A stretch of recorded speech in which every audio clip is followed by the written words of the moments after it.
Okay. Oh, I'm Orally. That's my name. Orally. Yeah. I found you in the woods outside of Barry. Wait, Wait, did you say that to yourself?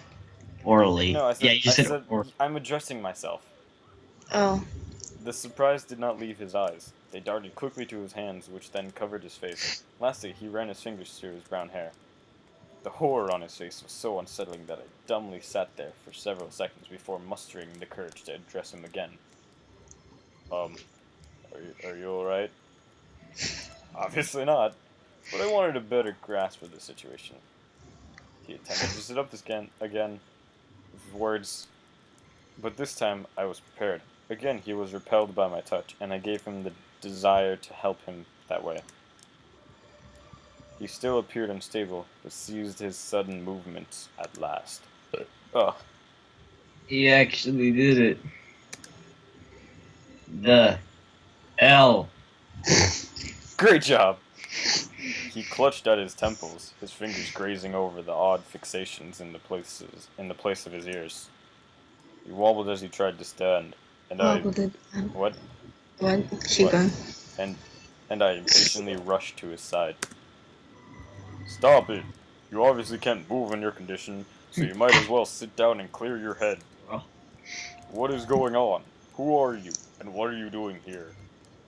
He looked at me as if he was registering me for the first time since asking who I was.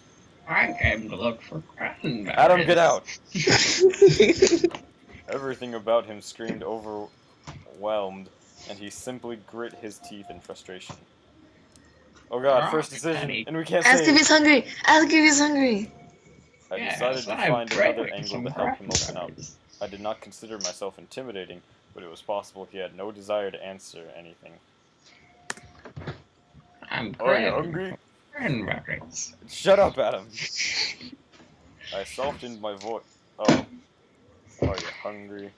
I softened my voice and returned to my spot by the fire. I grabbed the cloth and what? Genially.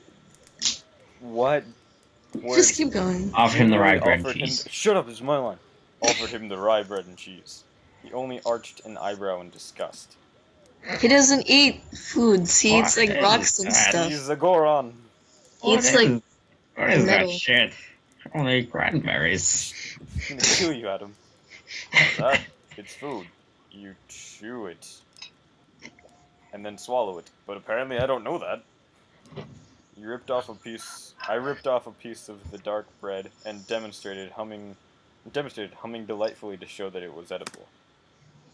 He scoffed and averted his eyes. I don't want it. It looks revolting. Beautiful. Sorry, my peasant food does not please milord's tastes. Ugh, his attitude was rubbing off on me. Calm down. If anything, he's hiding that he's scared. He did just wake up in a foreign place. How do we know that? Are you nobility? Dot. He's called the lips.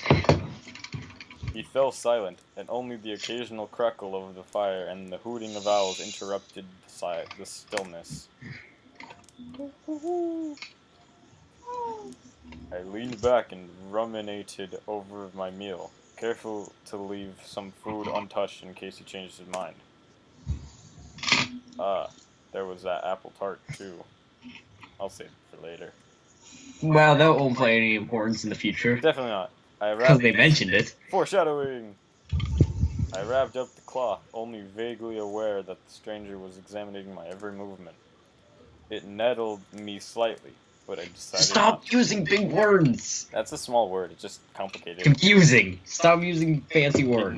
You're an IB, stick with it. Yeah, but I decided not to comment. I did not want to do anything that would cause him to raise his guard even more. It was now dark, and I occasionally fed the fire, getting the feeling I was going to be spending the night. After what seemed like an eternity, he finally spoke up. Who are you again? Orally. I'm from the town of Barry. And you? Kurt. Sure. No, ellipse. Kurt. Alright, Ellipse Cur. He reluctantly uttered the name Ellipse Cur. Gazing into the fire, he seemed much calmer now. And how did you get here? His lips curled, almost smirking knowingly. You probably won't believe if I told you. Won't believe it if I told you. Considering this is a visual novel, Acorn. I think I might. Yeah. You have unusual eyes and a strange fashion accessory over your ears. I think I can find your story credible, Acorn. He flexed his hand, scrutinizing his fingers carefully, Acorn. I didn't come here willingly. Out of all the places I was to see why you decided to draw me into the low-born simplistic dash acorn. It's a hyphen. Lips, acorn. Cur. Ellipse question mark acorn.